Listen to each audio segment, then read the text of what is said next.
falar de transtorno de humor e as doenças comórbidas, né, que é um tema bem interessante, né, para quem tem a doença, para quem tem doença psiquiátrica de uma forma geral, para ter entendimento de quanto que as doenças psiquiátricas elas se interligam, né? E isso é muito importante no diagnóstico e no tratamento que se segue. Então, a gente vai falar... Eu vou dar a introdução que a gente sempre introduz um pouco do conceito do que é transtorno de humor e saúde, né? Então, eu vou falar um pouquinho do que vem a ser saúde mental. Para eu falar de doença, eu tenho que saber o que é saúde, né? Então, saúde mental é o equilíbrio entre o patrimônio interno e as vivências ou exigências externas, respeitando o legal e o outro. Então, para eu falar que alguém tem saúde mental, eu estou falando que essa pessoa tem um equilíbrio entre, que sou eu, um equilíbrio entre mim e o mundo externo, profissionalmente, socialmente, afetivamente, familiarmente, financeiramente e fisicamente. Então, saúde mental é um conceito muito amplo, né? Tanto que eu brinco com meus pacientes, quando eles vêm pela primeira vez, falando em doença psiquiátrica, eu digo para eles que, na verdade, a saúde mental é a saúde mais importante do ser humano, porque quem comanda tudo é o cérebro, né? Então, sendo o cérebro o comandante de todo o organismo, tanto que quando uma pessoa tem morte cerebral, ela pode doar tudo, porque o comando, ele morreu. Né? Então, doença psiquiátrica nada mais é que a alteração desse comando. É um termo usado para descrever o nível de qualidade cognitiva e emocional. A definição oficial de saúde possui implicações sociais e econômicas. Então, é tão amplo que tem consequências econômicas até no país, né? Em relação ao quanto se gasta, por exemplo, com alcoolismo, né, que é uma doença psiquiátrica e que tem muitos gastos, tanto os diretos quanto gastos indiretos, economicamente falando. Então, o transtorno de humor, nós temos basicamente dois tipos. Um deles é o transtorno depressivo maior, que caracteriza-se por episódios depressivos que podem ser únicos ou que tendem a se repetir ao longo da vida. Então, geralmente, quando uma pessoa chega a ter sintomatologia depressiva e vai até um psiquiatra, é fundamental esse psiquiatra caracterizar que tipo depressivo é esse, né? Porque isso também tem implicações no tratamento e no prognóstico. Se um paciente vem com sintomas depressivos e eu diagnostico como depressivo unipolar e ele é bipolar, a primeira coisa que eu estou fazendo, além do erro diagnóstico, é o tratamento inadequado. E isso, ao longo da vida, é muito complicado. O transtorno afetivo bipolar caracteriza-se pela presença de vários sintomas e sinais que compõem o chamado episódio depressivo e maníaco e hipomaníaco. Então, o transtorno afetivo bipolar, ele engloba o transtorno depressivo maior, porque ele também tem depressão. Então, não dá, é muito difícil, às vezes, a gente fazer o diagnóstico diferencial, porque bipolar tem depressão. E a maior parte, a abertura do quadro bipolar é muito com depressão, principalmente na adolescência, né? E esse transtorno de humor são doenças que têm como base a alteração do humor, com características que levam em consideração o tempo, que causam sofrimento e prejuízo no funcionamento global e habitual do paciente. Então, eu brinco que transtorno de humor, para mim, é igual a sofrimento, né? Um sofrimento muito grande para o ser humano. Tanto que a única doença do corpo humano que faz com que as pessoas não queiram mais viver é um transtorno de humor, ou uma doença psiquiátrica, né? Então, o transtorno afetivo bipolar tem alta suicidabilidade. Então, é uma doença de muito impacto social. O crescente interesse em relação a estes transtornos nos últimos anos pode ser compreendido pelo acúmulo de evidências científicas que indicam ser condições médicas mais frequentes do que se achava anteriormente e com consequências graves e complexas. Então, na verdade, ter uma doença psiquiátrica hoje, o diagnóstico é bem científico, né? Então, muitas vezes o paciente chega num consultório e diz assim, mas como você pode dar um diagnóstico só vendo o paciente uma primeira vez? Lógico que dá. Infarto, um médico bem treinado, ele sabe dar o diagnóstico fácil. Doença psiquiátrica também não é tão difícil assim, né? Um transtorno bipolar a gente pode sim diagnosticar na primeira consulta, sem nenhum problema. Mas as pessoas acham que não é tão simples, né? Mas isso é ciência, porque tem critérios científicos que sinalizam para o profissional que tipo de doença aquele paciente está trazendo. E, apesar dos crescentes avanços no diagnóstico e no conhecimento destes transtornos, o mecanismo fisiológico não foi completamente desvendado. A gente não sabe totalmente a causa de um transtorno de humor. Mas a gente já sabe muita coisa sobre, né? Então, a gente sabe que existe uma dificuldade na comunicação interneuronal.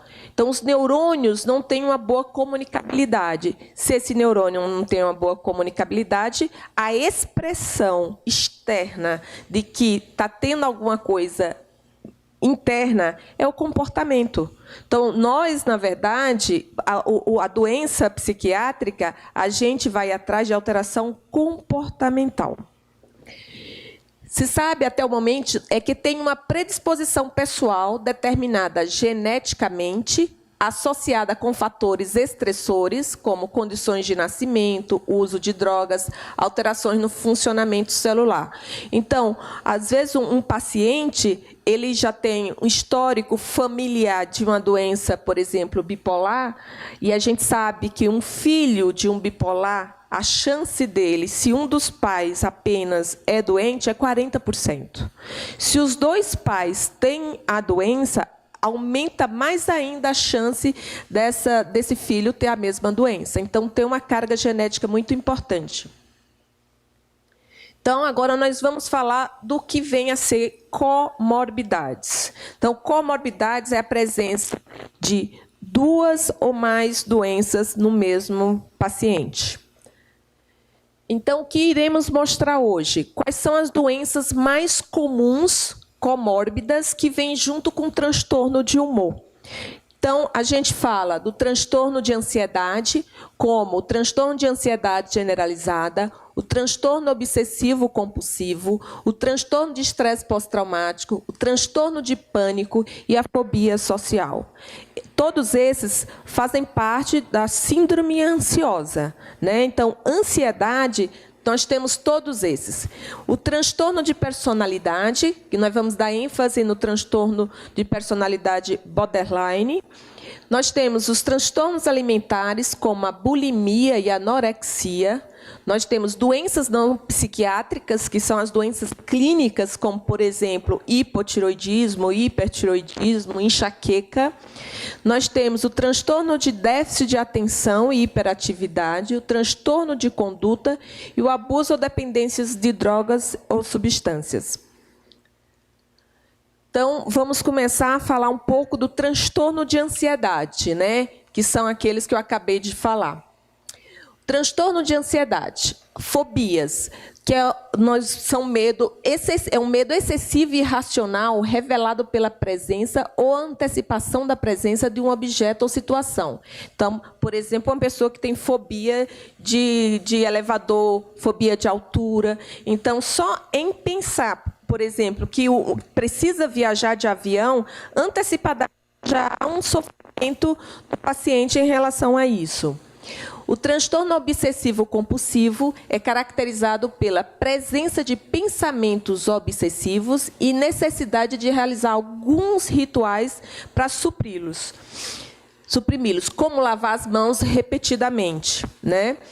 O estresse pós-traumático. Então, após presenciar um acontecimento traumático, a pessoa passa a reviver o evento. Por exemplo, um estupro, por exemplo, uma pessoa ser assaltada, e isso faz com que a pessoa acabe tendo emoções quando entra em contato com algo que leve a ele a pensar, a lembrar do evento estressor.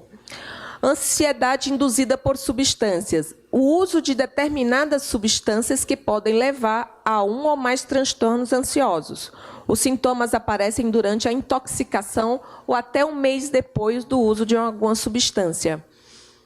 Transtorno de pânico. São crises súbitas de mal-estar, em geral, sem que exista um fator desencadeante importante. Então, o paciente começa a ter taquicardia, sudorese, as mãos ficam trêmulas, tem a sensação iminente que vai acontecer alguma coisa e que ele não vai ter controle sobre aquilo, que pode morrer, por exemplo.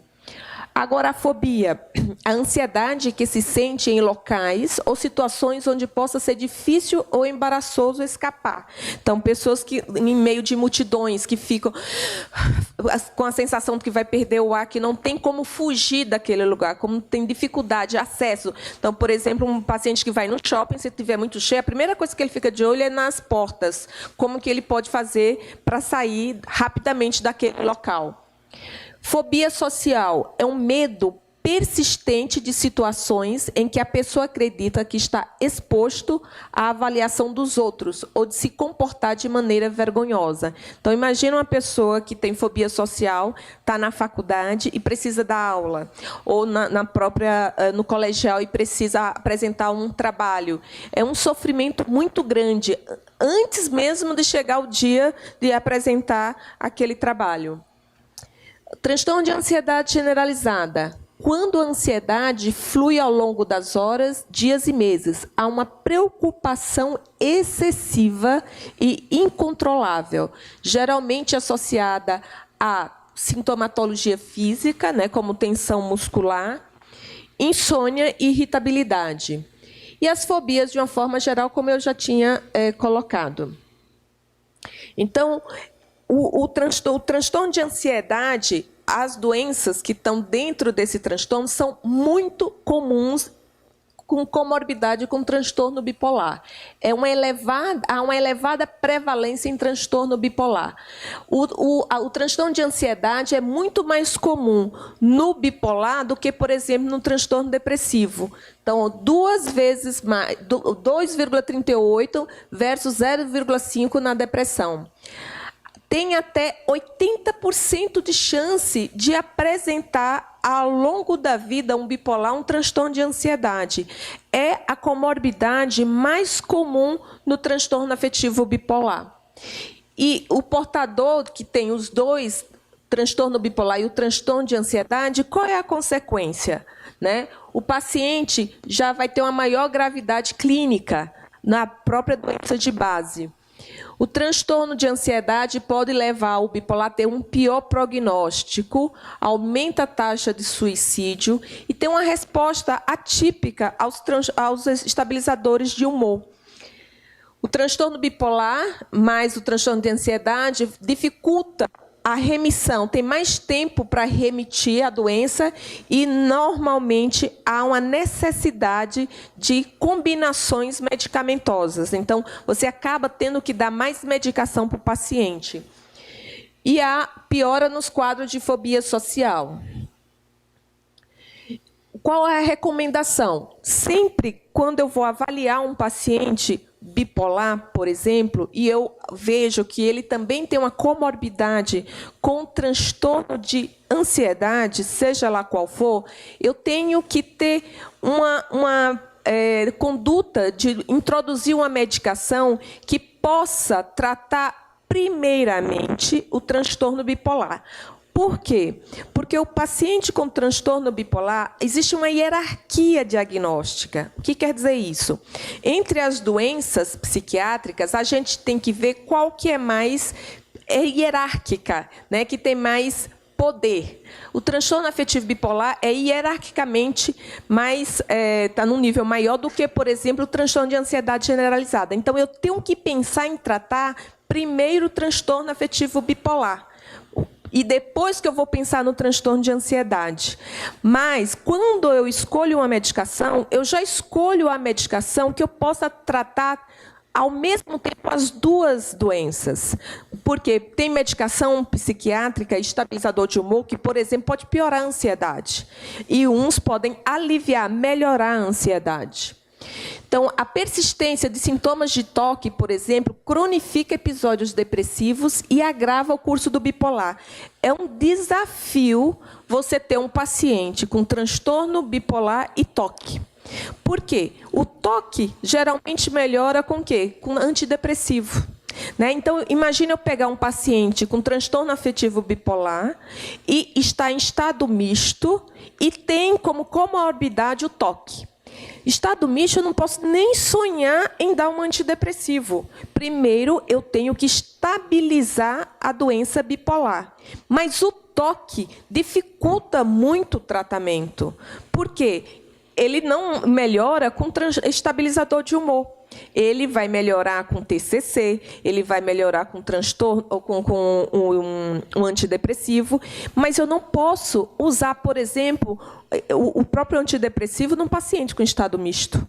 É contraindicação absoluta. Né? Então, isso complica o tratamento do paciente. Geralmente, o paciente vai continuar com toque. Por isso que a gente acaba indicando a TCC.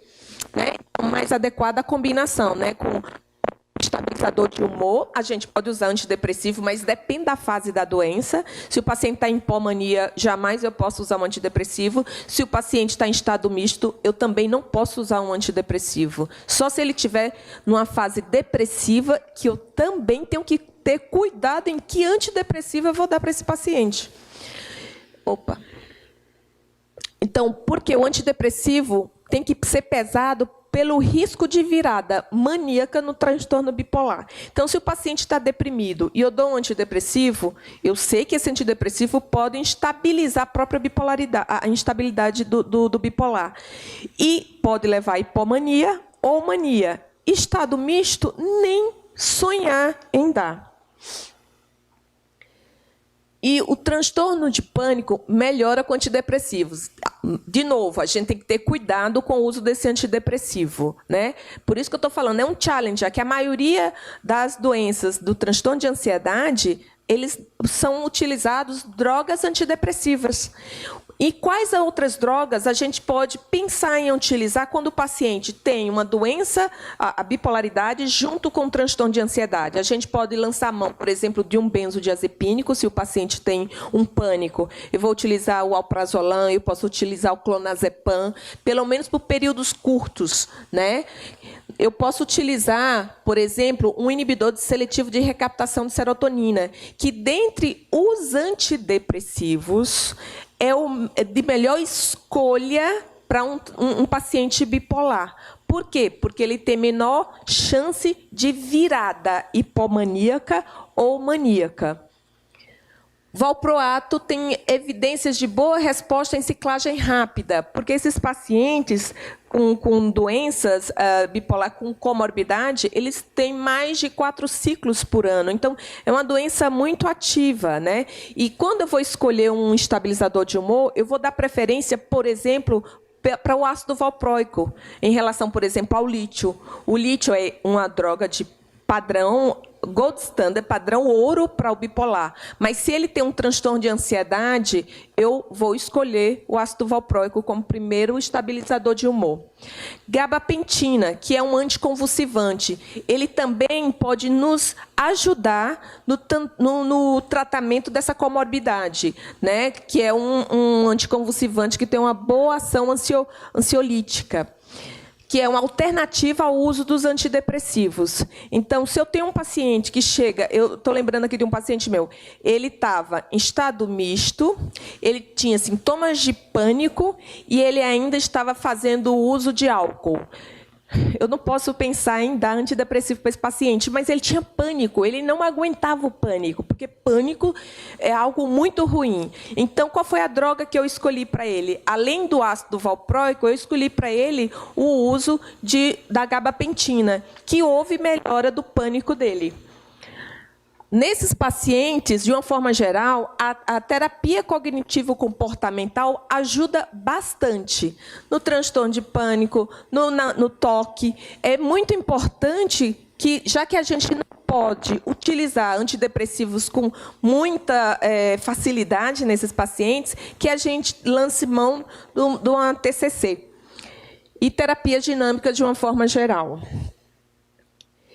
Outro transtorno extremamente comum no transtorno do humor é o transtorno de uso de substâncias.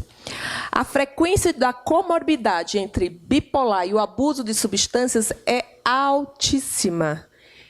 E tem importantes implicações terapêuticas, com uma confusão diagnóstica também frequente. Então, quando eu diagnostico um paciente que é um bipolar e que tem, por exemplo, uma dependência à cocaína, primeira coisa, já sei que vai ser um paciente muito difícil de tratar. Por quê? O bipolar, a gente sabe que tem uma chance maior de fazer uso de droga. Quando ele faz uso da droga, a droga piora o bipolar. Então, fica um ciclo vicioso. Se eu tenho uma doença bipolar, eu tenho maior chance de usar, e se eu uso, eu pioro a doença bipolar. Então, é um dos pacientes mais difíceis de tratar. É um paciente que tem a comorbidade como transtorno de uso de substâncias. E isso implica também numa confusão diagnóstica. É muito comum pacientes, por exemplo, que é um dependente de crack, ser diagnosticado só como uma dependência de crack. Se o paciente não for visto como transtorno bipolar, ele nunca vai parar de usar crack. Por quê? Porque a doença que faz ele manter o uso da substância é o transtorno afetivo bipolar. Então, é muito importante que, quando um médico vai avaliar um paciente que está fazendo uso de alguma substância química, que ele possa fazer o diagnóstico diferencial. Será se é uma doença bipolar, uma dependência apenas da droga, ou se ele tem uma doença associada? Porque se ele tem uma doença associada e eu não tratar essa doença, é muito difícil esse paciente deixar de usar droga. Eu tenho pacientes que eu diagnostiquei com transtorno bipolar, com o uso de crack, que parou de usar o crack só eu tratando o bipolar. Se eu consigo controlar a doença bipolar, o paciente deixa de usar droga. E tem vários, tanto de crack, isso serve para álcool, isso serve para cocaína. O paciente mais difícil que eu vejo é o paciente usuário de maconha. Todo mundo acha que a maconha é uma substância muito inócua, né? Tanto que tem alguns pacientes que dizem assim para mim: mas, doutora, é uma substância natural. Aí eu brinco com eles: pois é, o veneno de cobra também, e mata, né? Quer dizer, não é porque é natural que não vá levar a alterações. Quer dizer, a maconha é uma droga perigosa para quem tem doença psiquiátrica. Só para vocês terem noção, a maconha aumenta o risco de psicose 300 vezes mais do que qualquer outra coisa. Psicose é loucura. Quer dizer, maconha não é tudo isso, né? É porque existe uma apologia à maconha. Mas quem trata doença psiquiátrica não gosta nada. Para mim, é a pior droga. Eu prefiro tratar um paciente com crack que um paciente com uso de maconha. Por quê? Muito. Tranquila. Eu posso falar? Eu preciso usar.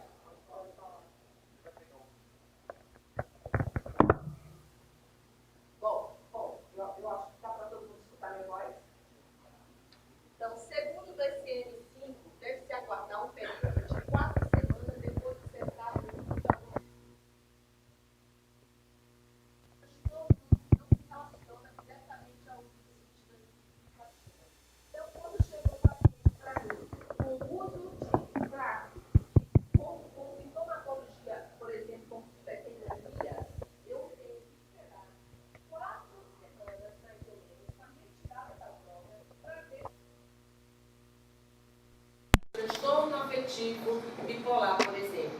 É lógico que o que eu e que todos deveriam fazer? Quando eu vejo um paciente, eu tenho que ir atrás de quê? Da história. Um diagnóstico de transtorno de humor, ele não é feito só de forma longitudinal, né? Desculpa, de forma verticalizada, né? A gente tem que ir atrás da história familiar, se tem um familiar que tem bipolar, se tem um familiar que tinha uso de álcool, né? Então, tem um monte de critérios que vai lhe dando sinalizações para você dar o diagnóstico de uma doença de transtorno de humor, junto com o paciente que faz uso de alguma substância química. Estudos mostram que o risco de apresentar dependência de substâncias em sujeitos com a patologia psiquiátrica é 4,5 vezes maior.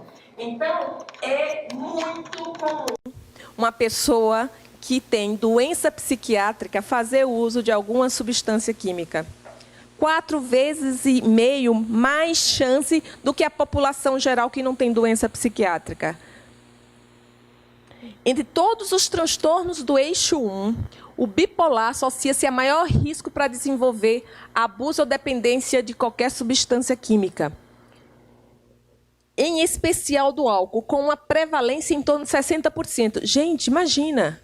60% dos pacientes que têm transtorno afetivo bipolar podem fazer uso abusivo ou dependência de álcool. É muito alto isso. A mulher, eu brinco, é quase patognomônico a mulher alcoólatra ser bipolar. Primeiro que é mais comum o homem com alcoolismo do que a mulher. Mas quando uma mulher tem alcoolismo, eu brinco, é quase igual à bipolaridade. Ah, aquela mulher é alcoólatra, ela é bipolar e ela não sabe que ela é bipolar. O pior é isso.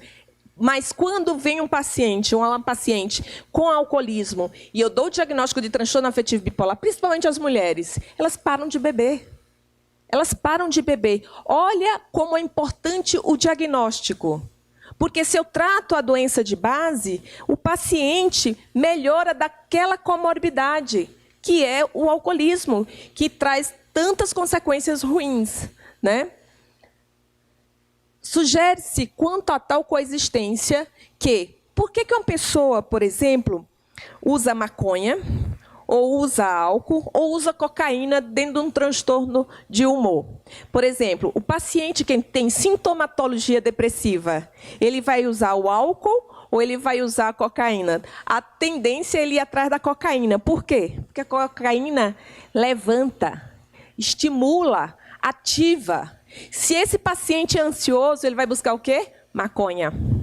Então, a maconha relaxa.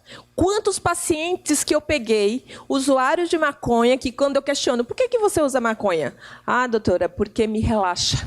Eu fico tranquilo. Né? Então, quando eu vou para o colégio, eu fico tranquila. Olha só, então ele está fazendo uso de uma droga para tratar a doença de base. E ele usa sem saber que está usando por isso. Tanto que eu brinco com eles. Vamos fazer um acordo? Vamos trocar a sua droga pela minha? Porque a sua droga tem consequências ruins. A minha não. Mas a minha vai te melhorar, o que faz você buscar o uso da droga.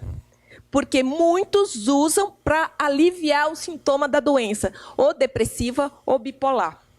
Então, existem fatores patogênicos comuns em nível neurobiológico. O uso de substância pode aliviar sintomas da patologia psiquiátrica. O uso de substância pode induzir ou precipitar a patologia psiquiátrica. Eu brinco com eles que o meu sonho de consumo era ter uma maquinazinha que eu ia na frente de uma rave. Aí eu ia na rave, eu ia esperar os adolescentes chegarem, né? Aí eu, vem aqui, vamos ver a sua genética. Passa o dedinho. Olha, se eu fosse você, eu não ia tentar usar nenhuma droga lá dentro. Mas por que, doutora? Porque eles falam isso para mim. Meu amigo usa maconha e não tem nada. Meu amigo usa álcool e não tem nada. Pois é, seu amigo eu não sei. Mas você tem uma grande chance de usar droga e desenvolver a doença psiquiátrica, como o bipolar. Então, por exemplo, quando eu trato os pacientes, dou o diagnóstico de um bipolar em adultos que têm filhos, a orientação fundamental que eu dou para eles em relação aos filhos dele é: oriente-os para não usar droga. Porque se ele usa droga, ele tem genética. Se tem genética e usa uma droga, ele pode induzir a doença num cara que nunca ia ter. Está lá. O gene está lá, quietinho, mas não estimule. Por que que as doenças estão vindo muito? A bipolar sempre existiu no mundo, depressão sempre existiu no mundo. Hoje, 17% da população mundial tem depressão. Por que que está tendo tanto esses casos? Um deles é pelo uso de droga. Porque a droga induz doença psiquiátrica, principalmente em quem tem genética para tal. Então, os filhos dos nossos pacientes é uma orientação primordial, é para que eles não utilizem drogas, né? E mesmo eu orientando, um dia desse, uma mãe chegou para mim e disse assim, ai, Aline, ela tem 2 filhos, e eu a trato há bastante tempo, eles eram pequenos, e eu sempre orientei para todos a mesma coisa. Aí um dia ela disse, ai, como é que está o Davi? Como é que está o Lucas? Ah, eles estão bem, mas o Davi, Aline, agora está fazendo uma apologia à maconha. Eu disse, como? Ah, ele está dizendo que maconha é uma substância super tranquila, não sei o quê. Eu disse, se eu fosse você, eu ia atrás, porque o Davi deve estar usando maconha. Não, tá não, ele não ia fazer isso. Ele está usando maconha. Faça o teste. Disse, não. E ela ficou com raiva de mim. Tudo bem. Aí ela foi para casa, eu acho que ela ali pensou mais no que eu tinha dito, e ela me ligou. Dá para você deixar o pedido do exame para eu fazer nele, testar se ele está fazendo de maconha? Eu disse, posso deixar. Aí deixei. Ela passou, pegou o filho e foi levar para fazer exame. Ou seja, ele estava fazendo uso de maconha há 2 anos. Esse menino, que era um dos melhores alunos da turma, começou a perder rendimento escolar. No 2º ano, ele não passou mais no colegial. Ele simplesmente perdeu 2 anos consecutivos, não conseguiu passar no vestibular, porque começou a fazer uso de maconha. E o pior, começou a entrar num quadro de mistagem. Desenvolveu a doença psiquiátrica. Ele induziu, precipitou o aparecimento de uma doença que talvez ele nunca fosse ter. Mas, geneticamente, ele já tinha a predisposição. E foi usar a maconha, e a maconha fez com que a doença aparecesse para ele. Um menino que possivelmente tinha um futuro bom, porque ele era o melhor aluno da turma. Olha a quebra de rendimento, de funcionamento desse adolescente. Então, o impacto na adolescência é muito grande. Há dado consistente, por exemplo, que esses jovens do espectro bipolar têm alto risco para desenvolver o uso de substâncias, porque eles são mais impulsivos, são adolescentes, né? São mais reativos, agressivos, busca mais sensações legais, né? Assume riscos excessivamente. Jovens com presença de sintomas ativos têm maior probabilidade de se tornarem adictos. Então, quantos adolescentes eu pego com abuso de álcool? Meninos de 16 anos já fazendo uso abusivo de álcool, né? Sem conseguir parar de beber. Por quê? Porque ele já tem doença ativa e não foi percebida. Então, o transtorno de substância é um marcador de severidade da doença bipolar. Para mim, que inclusive sou especialista em dependência química, é para mim o pior paciente. Como é difícil tratar esse paciente? É muito difícil, muito difícil. Muitas vezes a gente tem que fazer uma combinação medicamentosa muito intensa. A gente dá um estabilizador, o paciente não responde. A gente combina segundo estabilizador, responde parcialmente. Vamos para o 3º estabilizador, ainda tem doença ativa. Às vezes a gente vai para o 4º estabilizador e o paciente continua com doença ativa. Então, o tratamento se torna muito difícil. Por quê? Porque a droga, enquanto ele usar, pode esquecer. Eu não consigo estabilizar o humor dele. Então, muitas vezes, eu tenho que internar um paciente desse para ele ficar em abstinência e eu prescrever o estabilizador de humor para começar a fazer ação nele. Por quê? Porque se ele estiver fazendo uso, eu posso dar ouro em pó. Eu não consigo estabilizar esse paciente. Então, essa comorbidade está associada a uma piora significativa do curso da doença, o início cedo da doença e com a concorrência de outras doenças. Ou seja, o paciente é bipolar, ele usa uma droga e aí vem, além disso, outras doenças. Ainda eu abro caminho para outras, como o transtorno de ansiedade, TDAH e transtorno de personalidade borderline. Então, imagina, se uma comorbidade já é difícil, imagine com 2, imagine com 3. É muito difícil. São pacientes que tentam suicídio com muito mais frequência, né? 1, 2, 3 vezes.Esse tipo de paciente tem alta suicidabilidade. Aumenta muito a impulsividade. Por isso que tem mais suicídio, 14% a 16%. Má aderência ao tratamento, mais estados mistos, mais ciclagem rápida, mais hospitalizações, alta utilização do serviço de emergência, baixa recuperação funcional, mesmo na abstinência. A maioria desses pacientes não consegue ter uma funcionalidade. Fica totalmente impactado na dependência de pais. Disfuncionais, não conseguem ter relacionamentos, não conseguem ter um trabalho, não conseguem ter relações boas com as pessoas. É muita perda. É a comorbidade que traz mais perdas para o paciente bipolar. É o uso de substâncias químicas, né? Tem baixa recuperação funcional, prediz baixa resposta ao lítio, com resposta melhor aos anticonvulsivantes e antipsicóticos.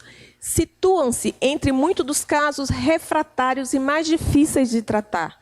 Então, eu dou estabilizador e mesmo assim não responde. É muito comum, eu tenho muitos pacientes que vêm com uso de crack, que, na verdade, estão em estados mistos, muito ativos, né, irritados, agressivos, brigam por tudo, né, brigam com familiares. Muito, muito, muito difícil. E aí eu dou os estabilizadores que são mais utilizados e não responde. Eu tenho que ir para clozapina. Clozapina é uma das medicações que a gente trata pacientes que são muito resistentes ao tratamento. É uma droga que a gente é mais complexa, que tem que fazer exame toda semana por 4 meses e meio, porque tem risco de aplasia de medula. É uma droga fantástica, mas é difícil de utilizar. E assim, às vezes, com a clozapina eu consigo controlar. Mas eu já tentei todos os outros estabilizadores e o paciente não controla a doença. Agora, falando um pouquinho do transtorno de personalidade borderline, que também é outra comorbidade. Então, o diagnóstico de um transtorno de personalidade no curso de um episódio afetivo, ele é particularmente difícil, visto que a maioria dos sintomas é comum aos 2 transtornos. Impressiona quando parece descrever estados mistos depressivos. Então, se eu estou com uma paciente que ela foi diagnosticada como transtorno de personalidade borderline. Então, ela se cortava, ela era extremamente impulsiva, reativa, uma instabilidade grande. E ela, com o diagnóstico de transtorno de personalidade borderline, eu fui avaliá-la e, primeiro, o pai dela é bipolar tipo 1. O pai dela, sendo bipolar tipo 1, já era para alguém questionar se essa menina também não era uma bipolar. Só que ela começou a doença, quando eu fui fazer a anamnese, aí ela começou a doença na infância. Então, imagina, a formação da personalidade com a doença psiquiátrica ativa como bipolar. Como é que essa personalidade vai ser? Começa por aí. Então, essa menina tinha o diagnóstico de um transtorno de personalidade, que, na verdade, ela tinha uma personalidade muito difícil, mas ela tinha uma doença que estava ali ativa, que era o transtorno afetivo bipolar. Eu comecei a tratá-la, de novo, super difícil o tratamento, porque tinha uma alta resistência, mas eu indiquei ECT. Por quê? Eu nunca vi um ser humano tentando mais se matar. Ela tentava se matar o tempo todo. Eu indiquei a eletroconvulsoterapia, né, que é o antigo choque elétrico. Eu comecei a fazer o ECT e ela continuava tentando se matar. E aí a psicóloga dizia, não, mas ela tem transtorno de personalidade borderline. Não é indicado fazer ECT para um paciente com transtorno de personalidade. Eu disse, não, mas ela é bipolar também, ou só é bipolar. E eu mantive a realização do ECT. Hoje, essa menina não tem nada. Nada, nada, nada. Está estável, está na faculdade. Eu fiz 50 sessões de eletroconvulsoterapia e essa menina está funcional. Parou de tentar se matar. Foi tão interessante, a primeira vez, quando ela teve a resposta ao ECT, que eu perguntei, como é que estão seus pensamentos? Ainda você tem pensamento de morte?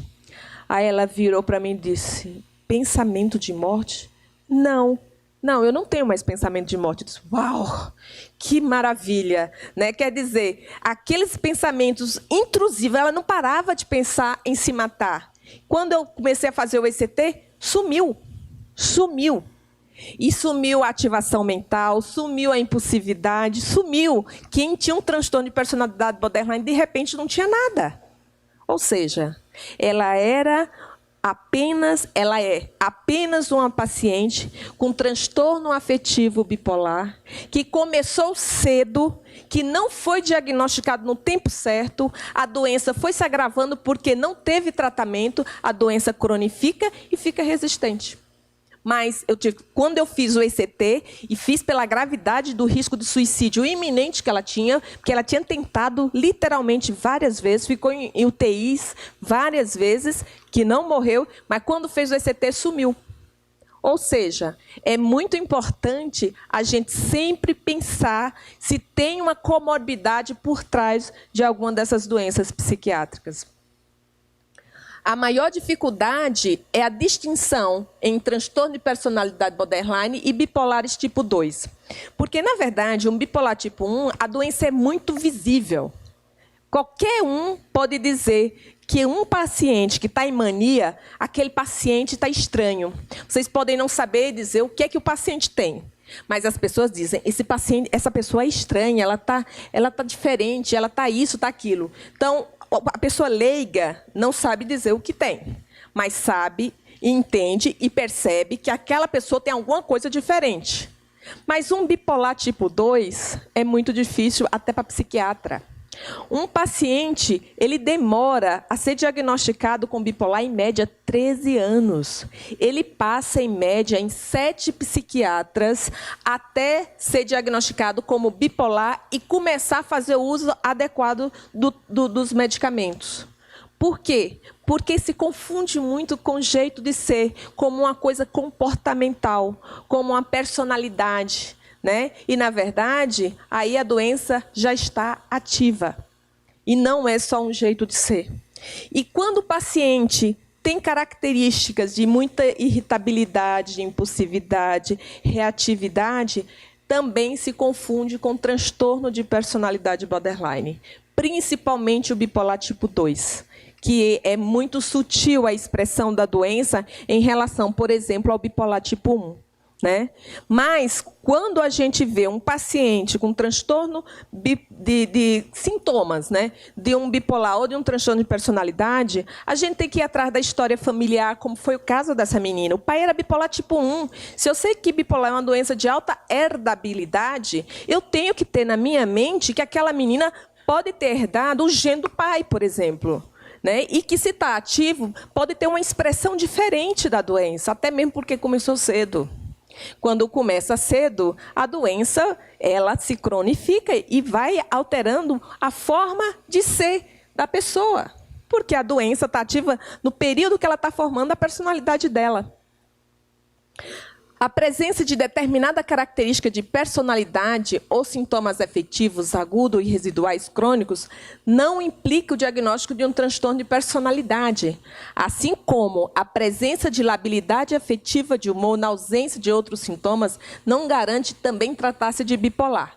Ou seja, de novo, as duas doenças se confundem muito, que os sintomas são muito parecidos, né?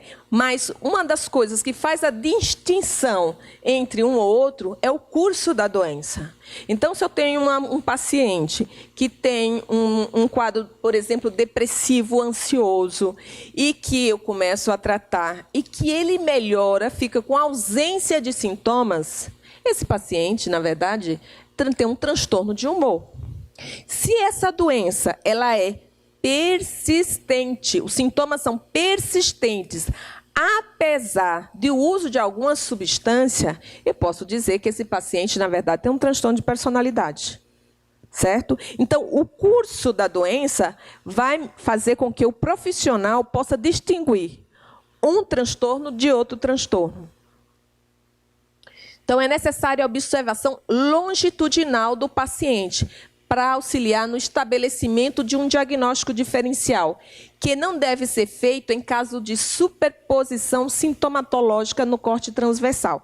Então, hoje eu vejo um paciente que tem sintomas parecidos, bipolar com borderline. Trate e veja o que sobra. Apesar que pacientes que têm sintomas de transtorno de humor desde a infância, aí complica o diagnóstico. Por quê? Essa personalidade foi formada com sintomas em atividade. Então, não é tão simples. É outra dificuldade para o profissional quando você tem sintomas dessas duas patologias. A prevalência de transtorno de personalidade borderline em paciente com bipolar é em torno de 16%, sugerindo uma frequência maior nos bipolares tipo 2. A presença de transtorno bipolar em pacientes com transtorno de personalidade borderline é mais comum do que nos pacientes com transtorno de personalidade e outros, como transtorno de personalidade histriônico. Então, chega a ser 19% versus 7% a diferença. Enquanto as taxas de comorbidade são substanciais, não obstante, cada transtorno não é diagnosticado sem o outro na maioria dos casos. Então, geralmente, os dois podem coexistir. Então, o dilema no diagnóstico são sintomas comuns com o bipolar.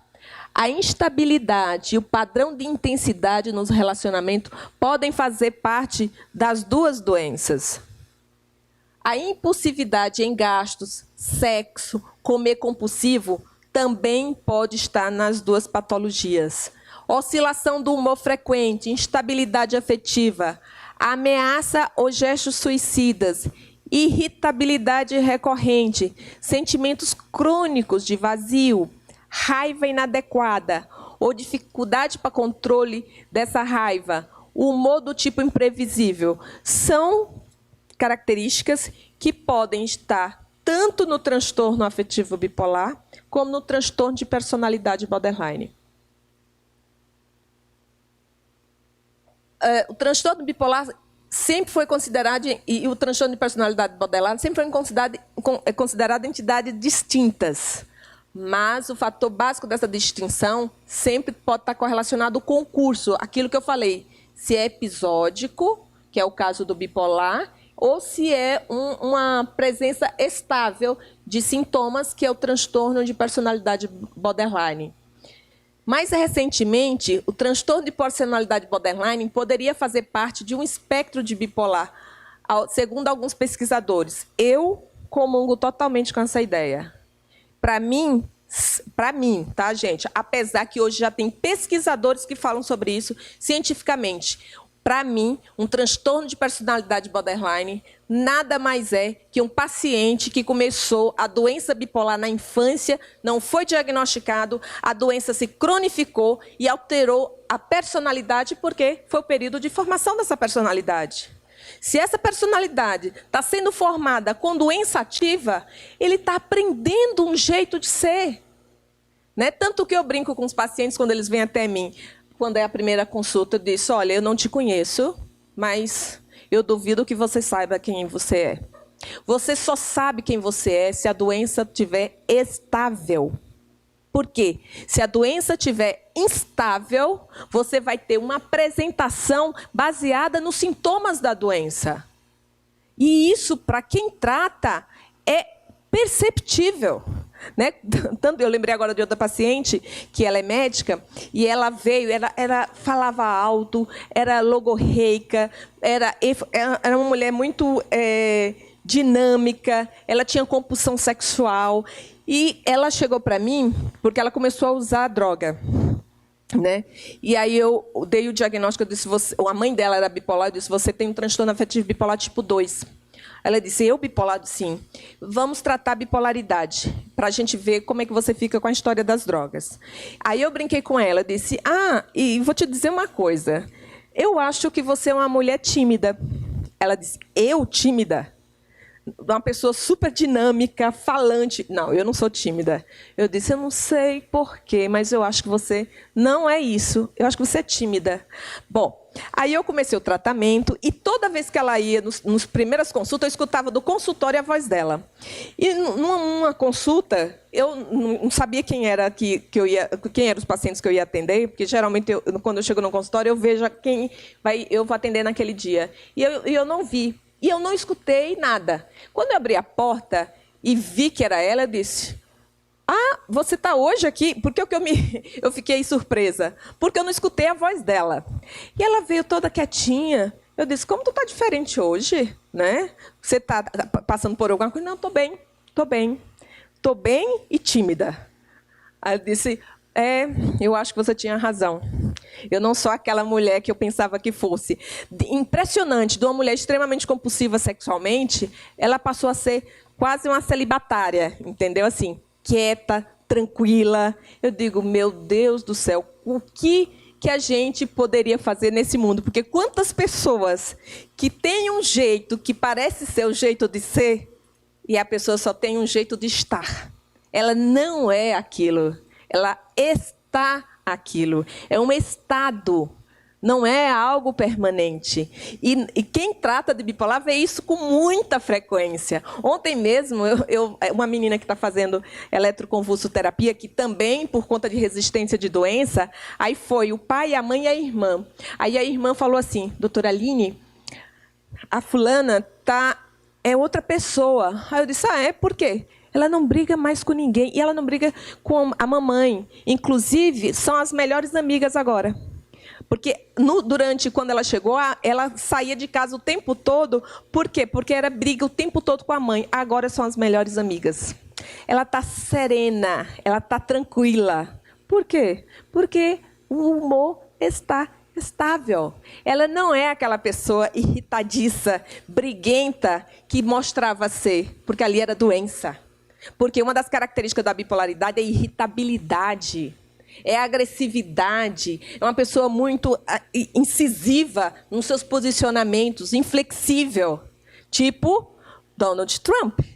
Donald Trump é um bipolar que não é diagnosticado lá, apesar que teve uma senadora que pediu avaliação psiquiátrica dele. Né? Mas ele é um bipolar, é uma pessoa impulsiva, ele não pensa em falar. Como é que um presidente dos Estados Unidos não pensa antes de falar? E, invariavelmente, ele tem que falar, depois do que ele falou, ele tem que se retratar.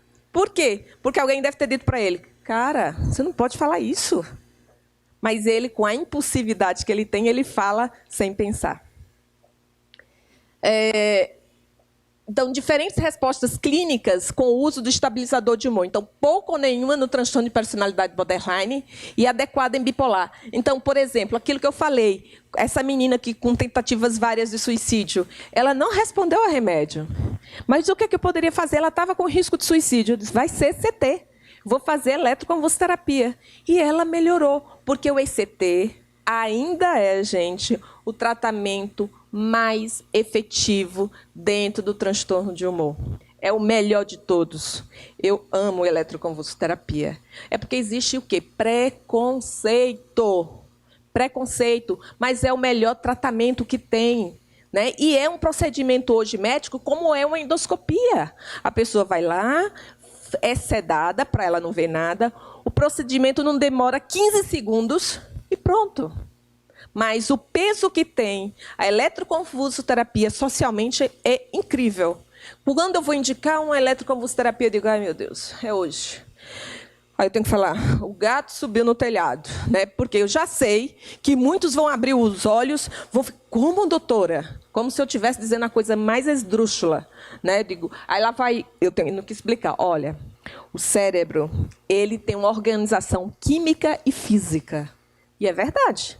A química leva a física e a física leva a química. Isso é lá do nosso 2º grau, né? Fisiologia. Então, química, não tinha química e física, físico-química? Então, isso acontece no cérebro. Então, quando a gente dá um antidepressivo, um estabilizador de humor, eu estou tentando manter um equilíbrio entre a comunicação neuronal. Então, eu estou tentando fazer com que aquele neurônio tenha uma boa resposta.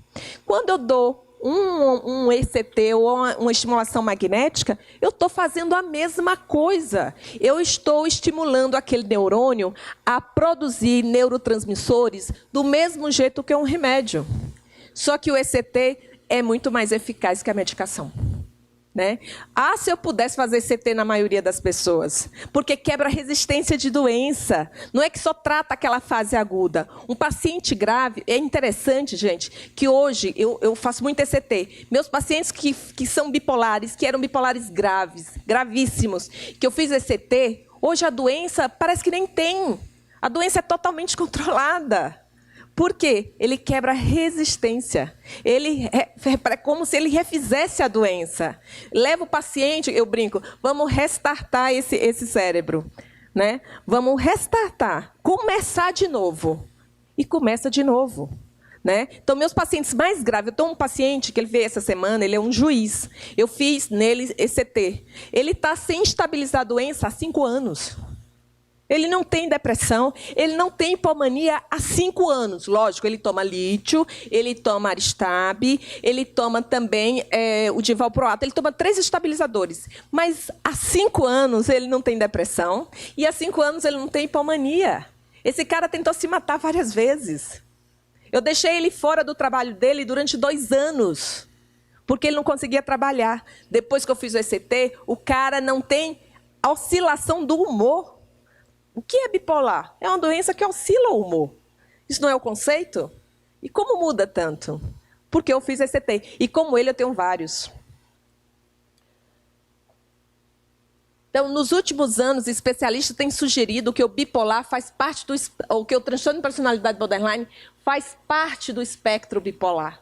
Isso eu concordo plenamente. Defesas a esse favor. O tratamento para bipolar pode ser efetivo para o transtorno de personalidade borderline.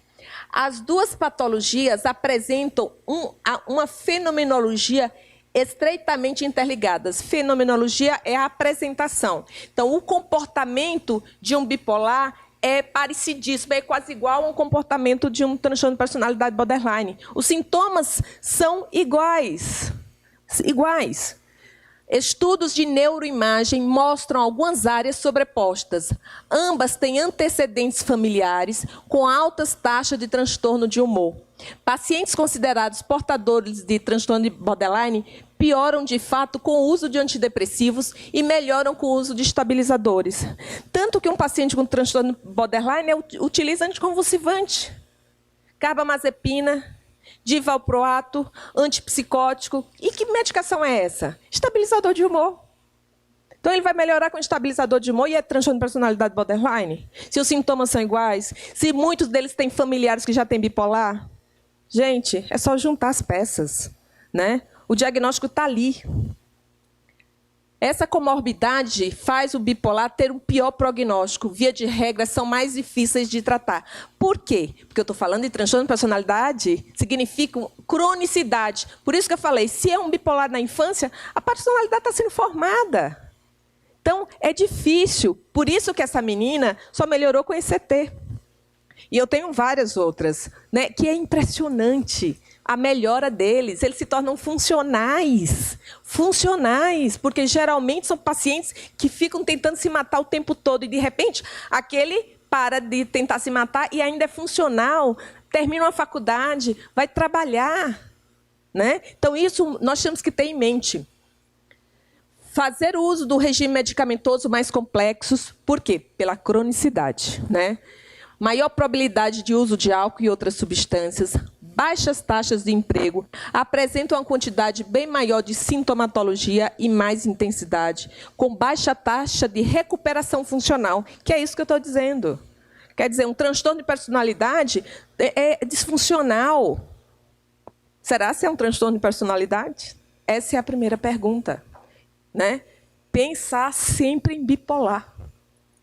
Apresentam mais taxas de suicídio com tentativas mais graves, mais hospitalizações, baixa adesão ao tratamento. Eu tive uma paciente que tentou várias vezes, ela se jogou do 5º andar, ficou 6 meses na UTI do Einstein. O diagnóstico de transtorno de personalidade borderline, fiz ECT também nela. Sumiu. Nunca mais tentou se matar. não era borderline. E foi diagnosticado e ficou com esse diagnóstico durante 7 anos. E interessante que o diagnóstico de transtorno de personalidade borderline foi tardiamente. Como assim? Um transtorno de personalidade começar tardiamente? Que transtorno de personalidade borderline é esse que começa com 15 anos de idade? Se é transtorno de personalidade, tem que ser levado em conta desde a formação dessa personalidade, não com 15 anos de idade. Bom, agora falando de outro transtorno que é muito comum, a anorexia e bulimia. Então, os transtornos alimentares, a incidência, a anorexia é a terceira maior causa de doença entre os adolescentes. Isso aqui é nos Estados Unidos, viu, gente? Os transtornos alimentares têm alta mortalidade. É uma das que tem mais mortalidade entre as doenças psiquiátricas também. 20% das pessoas sofrem de anorexia, morrem prematuramente. 20% dos pacientes com anorexia morrem prematuramente, né? Por complicações do transtorno alimentar, como suicídio e problemas de coração. Né? Então, muitos desses pacientes com transtorno alimentar, eles vão morrer com problemas cardiovasculares. O tratamento, apenas 1 em 10 pacientes recebem tratamento adequado. Temos 10 pessoas, só 1 está tratando adequadamente. Os outros nem são tratados. Né? Em torno de 80% dos americanos que procuram tratamento para transtorno alimentar não recebem o tratamento adequado. Quer dizer, de 1 entre 10 que se trata, e daqueles que buscam tratamento, não quer dizer que eles estão bem tratados. Olha como é difícil. Né? O tratamento desse tipo de paciente é caro, muito caro. Que o custo varia de $500 até $2.000 por dia. São pacientes que têm que ser internados, são pacientes que têm que ter uma vigilância 24 horas em relação à alimentação, entendeu? Então, são pacientes muito delicados. Lá nos Estados Unidos, por exemplo, como se fosse aqui os convênios, eles não cobrem injúrias dessa natureza. Olha que coisa, né? É uma doença psiquiátrica e eles não cobrem. Por isso que se torna muito caro esse tipo de doença. 304 milhões de americanos, 7 milhões de mulheres e 1 milhão de homens têm um transtorno alimentar. Destes, 152 milhões conhecem pessoas que têm um transtorno alimentar. 8 milhões de pessoas com essa doença, 35% dos pacientes com anorexia não se recuperam. 7,5% dos anoréticos morrem em 10 anos. Dentro de 10 anos, eles morrem. 19% morrem dentro de 20 anos. Então, é uma doença com alta mortalidade, né? E é uma doença difícil de tratar. 98% desses indivíduos têm algum transtorno de humor, de novo, né? Então, às vezes, o paciente tem um transtorno alimentar, é tratado como um transtorno alimentar, com antidepressivo e já tem um transtorno bipolar junto. Você está piorando a doença. É lógico. Eu já peguei vários pacientes com anorexia, bulimia e tudo, com tratamento. Teve depressão, usou antidepressivo e está usando antidepressivo. E, na verdade, o paciente é bipolar. E o que é que acontece? Vai continuar a ficar anorético, vai continuar a ficar bulímico, porque eu não estou tratando a doença de base. Daqueles que morrem, quantos será que são bipolares que não têm um tratamento, gente? A história do personalidade borderline, a história do paciente que usa crack. Depressão unipolar, o transtorno de humor mais comum nestes pacientes. Né? A proporção é alta de parentes de primeiro grau com transtorno de humor, tanto nos anoréticos como nos bulímicos. Né? Por isso que a gente sempre tem, quando avaliar um paciente, ir atrás da história familiar. A história familiar nos diz muito, né? Doutor, eu tive um primo que se suicidou. Eu tive, por parte da minha mãe, um é alcoólatra. Você vai juntando, né? Ah, meu pai é uma pessoa que estoura muito, porque muitos não são diagnosticados. Você tem que ir atrás de sintomatologia que, às vezes, o pai, a mãe, a avó, avô tem e não tem diagnóstico. Às vezes, eles dizem, meu avô foi internado num sanatório na época. Eu disse, por quê? Não, ninguém sabe, porque o diagnóstico não era dado. 17% dos pacientes com bipolaridade têm algum transtorno alimentar. Pacientes com padrão de hipomania recorrente têm altas taxas de comer compulsiva ao longo da vida, até 22% deles. Né? A história do sobrepeso e obesidade, por exemplo. Muitos dos pacientes que têm bipolaridade, né, têm sobrepeso ou obesidade, antes, inclusive, de começar o uso de remédio. Aí, porque depois a culpa é do remédio, né? Não, esse remédio me engorda, doutora. Já tem compulsão alimentar. Eles, inclusive, muitos já estão usando remédio para emagrecer, né? Que pioram a doença de base. Olha como é complicado, minha gente. Não é fácil ser médico, né? Porque o paciente está gordo, diz, não, doutora, esse paciente, na verdade, eu tive que tomar esse remédio, porque eu não aguento ficar gordo. É muito comum uma paciente virar para mim e dizer assim, se eu engordar, eu paro o remédio. Aí parece que bota um revólver na nossa cabeça. Se eu engordar, eu paro o remédio. Eu digo, ai, meu Deus do céu, como se eu tivesse um arsenal medicamentoso fantástico para que não tenha efeito colateral. É isso que as pessoas pensam. Eu disse, gente, não somos nós que escolhemos remédios. Os remédios estudados têm esses efeitos colaterais. Agora, em tudo na vida, a gente tem que medir risco, benefício. Aí, muitos ainda dizem assim, eu prefiro ficar louca do que ficar gorda. É direto. Eu prefiro ficar louca do que ficar gorda. Eu disse, é complicado, muito complicado. E o pior é que elas estão falando sério.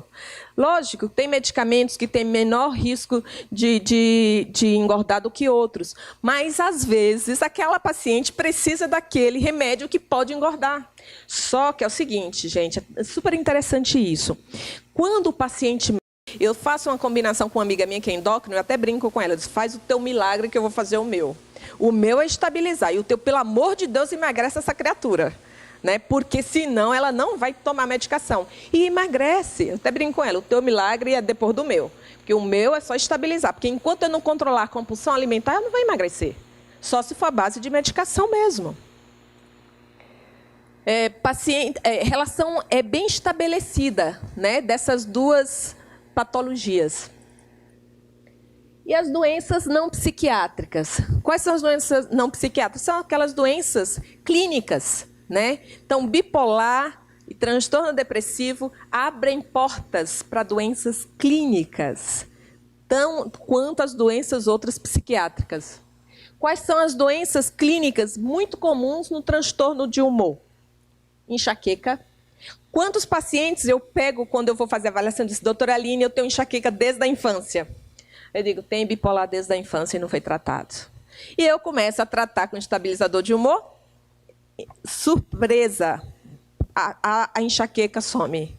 Melhora a enxaqueca, né? Hipotireoidismo, alto risco de reinternações, né? Porque o hipotireoidismo ou o hipertireoidismo, ele está muito correlacionado com doenças do humor. Então, se eu vou tratar um paciente, seja deprimido, seja com bipolaridade, com um transtorno de hipotireoidismo, por exemplo, o hipotireoidismo ativo, eu não consigo controlar e estabilizar esse paciente.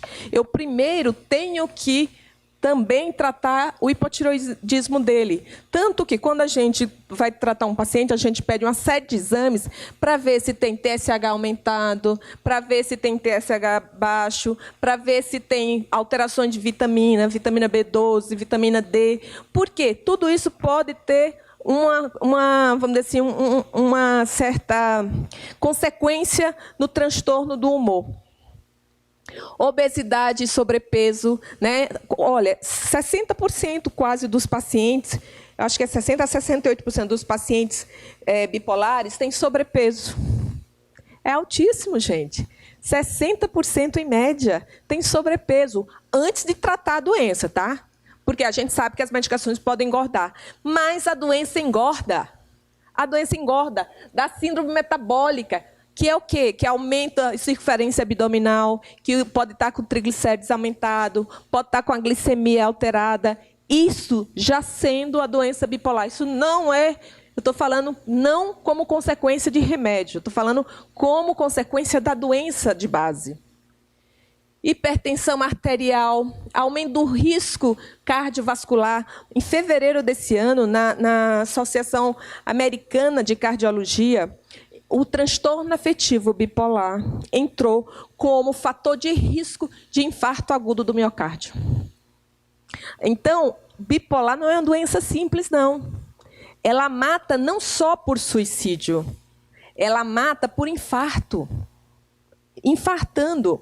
Ou seja, hoje o transtorno afetivo bipolar tem o mesmo peso de hipertensão arterial sistêmica, de sedentarismo, de tabagismo, de obesidade. Ou seja, pacientes com chance maior de morrer por infarto.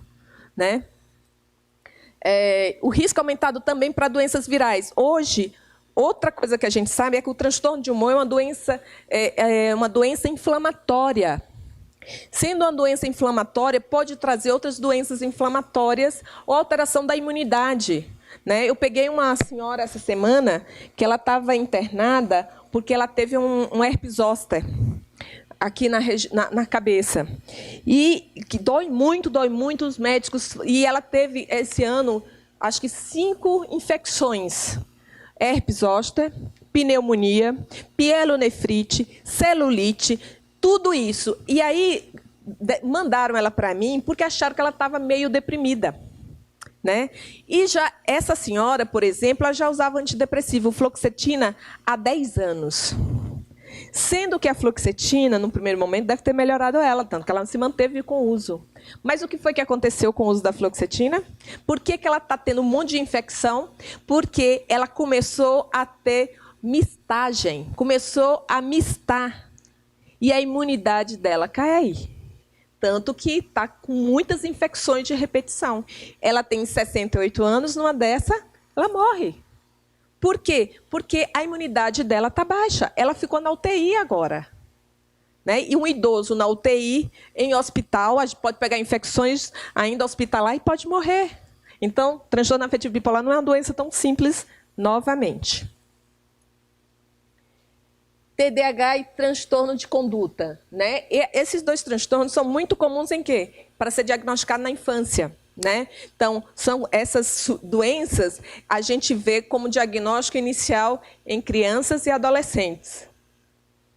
Então, o déficit de atenção com hiperatividade. Na infância, o transtorno bipolar é extremamente comórbido com TDAH e transtorno de conduta. Taxas de até 70% da presença bipolar em pacientes com TDAH e transtorno de conduta. Ou seja, eu pego um TDAH, a chance de ter um transtorno de humor é 70%. Estudos com 104 pacientes pediátricos com TDAH, 60% tinham transtorno de humor. Crianças e adolescentes podem apresentar maior taxa de tendência ao suicídio, estados mistos e características depressivas. Por quê? Então, o que acontece? Tem muitos pacientes que eu pego no consultório, adolescentes, que foram diagnosticados na infância como um TDAH. Aí, o que aconteceu? Deram psicoestimulantes. Psicoestimulantes são drogas que estimulam, inclusive, o transtorno bipolar. E a doença começa a ser estimulada. Começa tendo transtorno de conduta, pacientes reativos, agressivos, mistos e começam tentativas de suicídio. Tive que fazer ECT em adolescentes, porque, como aquela do transtorno de personalidade borderline, porque começa a ter altas tentativas de suicídio. E as medicações não controlam, porque são drogas psicoestimulantes. Sintomas de TDAH similares ao bipolar, porém sem existência de hipersexualidade, por exemplo. Então, na infância, é muito comum as 2 doenças também estarem juntas, os sintomas. Então, ambas as patologias desses transtornos são de neurodesenvolvimento, com início na infância e pré-adolescência, com comum persistência na vida adulta. Ambas são patologias frequentemente mal diagnosticadas, muitas vezes superdiagnosticadas, que é o que está acontecendo hoje. Toda criança tem TDAH. Uma criança agitada, TDAH. do TDAH. E o que é que acontece? Começam a usar psicoestimulantes. Psicoestimulante, gente, é uma droga, né? Então, não é uma droga bobinha. Ela estimula a doença. Se for um bipolar que começa na infância, estamos começando mal. Porque estamos dando droga que não trata, que, na verdade, pode fazer a doença ficar ainda mais grave, estimulando mais. Além da comorbidade alta entre bipolar e TDAH, a sobreposição dos sintomas dificulta o estabelecimento do diagnóstico. Ambas são patologias frequentemente mal diagnosticadas, muitas vezes, já tinha dito, superdiagnosticadas, levando a taxa de morbidade e incapacitação. Alguns reportam que pacientes adultos com bipolar e TDAH apresentam início precoce da doença, mais tentativa de suicídio, maior número de episódios depressivos, maiores taxas de abuso de substância e transtorno de ansiedade. Olha a combinação. Né? Então, um déficit de atenção que começa na infância, já com transtorno de humor associado, uso de psicoestimulantes. Aí começa na adolescência. O que é que acontece? Muitos desses adolescentes começam a ir atrás de drogas, como cocaína. Aí, outra comorbidade. Então, TDAH, bipolar, abuso de drogas. Aí lá vem outra, transtorno de ansiedade. Como é difícil tratar. Esses pacientes, muitas vezes eu tenho que ir para drogas refratárias. Clozapina e tratamento como eletroconvulsoterapia, porque começou o tratamento errôneo, o diagnóstico errôneo desde a infância. Estudos recentes mostram que 15% a 21% dos adultos com bipolar também apresentam diagnóstico de TDAH.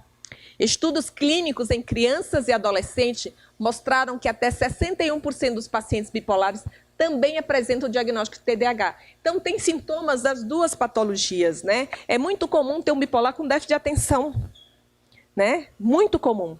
E aí tem uma história que, eu acho que, não sei se vocês sabem, que todo mundo diz assim, o TDAH, ele começa na infância, mas na adolescência ele some.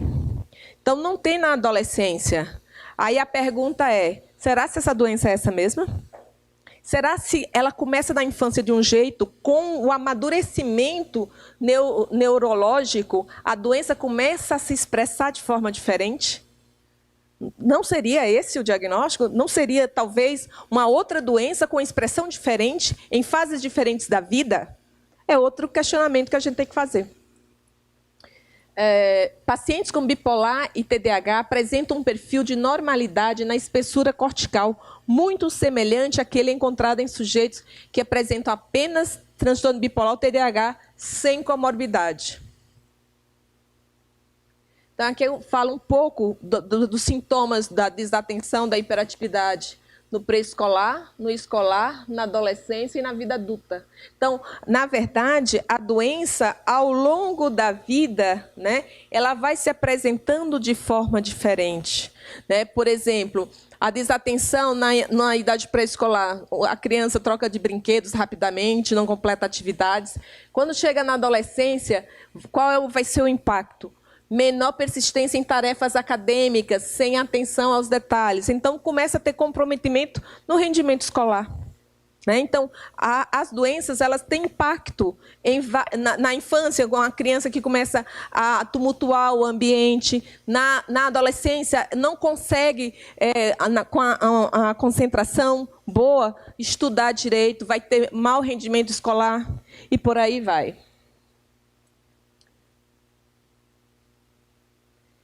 Transtorno de controle dos impulsos. São comportamentos prejudiciais executados em resposta a impulsos irresistíveis. Então, a impulsividade encontra-se elevada em uma série de transtornos mentais, como transtorno de conduta, de personalidade, de uso de substâncias e bipolaridade. Considerar fundamental a exclusão não apenas de mania, mas também de hipomania e estados mistos bipolares, antes de você diagnosticar um transtorno de controle dos impulsos, como, por exemplo, o transtorno do jogo patológico. Né?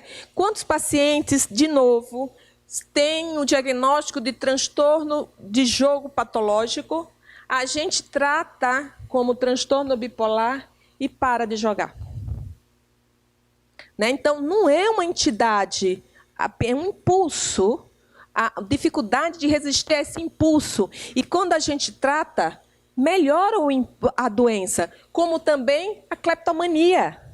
Eu tenho pacientes cleptomaníacos que é muito difícil o paciente falar para o psiquiatra, porque tem um valor, né, social grande, com vergonha de dizer que tem cleptomania.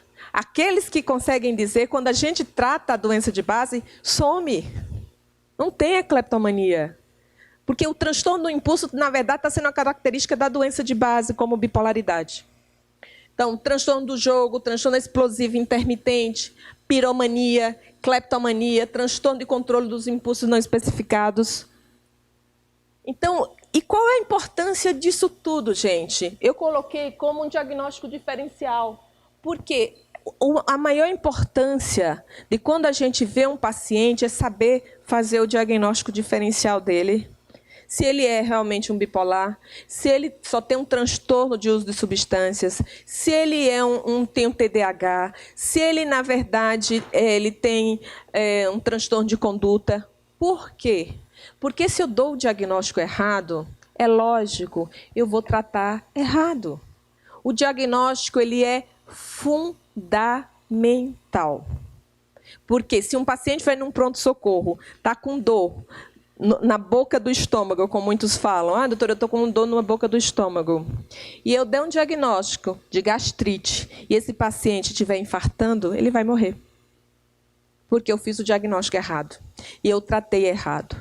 Então, eu dar o diagnóstico é fundamental. Porque se eu dou um diagnóstico correto, o tratamento vai ser correto, a doença vai tender a não ser crônica. Porque se eu dou o diagnóstico errado, como no caso de uma depressão unipolar, né, que 60% das depressões são bipolares, não são unipolares. Quer dizer, de 10 pessoas deprimidas, 6 dessas são bipolares e eu começo a dar antidepressivo? Já estou começando o tratamento errado desse paciente. A mesma coisa de um transtorno de ansiedade, esquizofrenia, transtorno de personalidade borderline. Tudo isso, se eu começar a dar um diagnóstico errado, eu vou tratar errado. Esse é o impacto do diagnóstico, dessas comorbidades. Sendo bipolar uma doença recorrente, crônica, com elevadas taxas de comorbidades, deveria ser o primeiro diagnóstico a ser investigado ativamente, porque é uma doença hierarquicamente mais forte, tem mais impacto, tem mais perdas, né? Levam a suicídio, levam à mortalidade. Um bipolar que não tem um tratamento adequado chega a perder 10 anos de vida. Então, o diagnóstico ele é fundamental. É necessária a observação longitudinal do paciente para auxiliar no estabelecimento do diagnóstico diferencial, levando em consideração toda a história pregressa do mesmo. Então, por isso que a gente começa, se o paciente tem 50 anos, eu quero saber dele desde a infância. Como foi sua infância, como foi sua adolescência, tem familiar, teve história de uso de substância. Então, é como se fosse um quebra-cabeça. Tenho que ter todas as peças, eu vou atrás das peças para traçar a doença. O diagnóstico precoce, com a instituição correta do tratamento, atinge diretamente o prognóstico dessa doença tão impactante na saúde pública. O transtorno de humor é uma doença de impacto de saúde pública. É uma doença extremamente impactante. Então, alguns processos são muito similares ao transtorno de humor, ocorrem com frequência mais elevada em portadores de transtorno de humor, coexistem também na infância e adolescência, podem gerar mudanças drásticas nos padrões alimentares, como é o caso do paciente que eu falei, que 60% dos bipolares têm sobrepeso, né, porque tem compulsão alimentar. Dificultam muitas vezes o diagnóstico correto, podem modificar os padrões normais de personalidade, como é o caso do transtorno de personalidade borderline, que na verdade é um bipolar. Aumentam custos financeiros com impactos na políticas públicas de saúde, contribuem para a polimedicação. Gente, não conseguimos estabilizar um paciente com tudo isso que eu falei com um estabilizador. Não conseguimos. A média é de 2 a 3 estabilizadores, quando a gente tem essas comorbidades juntas. Influem negativamente no curso do transtorno de humor se não tratadas. Então, se eu não conseguir tratar direito, o impacto no prognóstico da doença é muito grande. Bom, gente, é isso tudo que eu tinha que falar. Isso aqui eu não falei, né? Alguns processos são similares... Não, falei, né? É que acabou. Obrigada, gente. Espero ter contribuído muito para o conhecimento em transtorno de humor para vocês.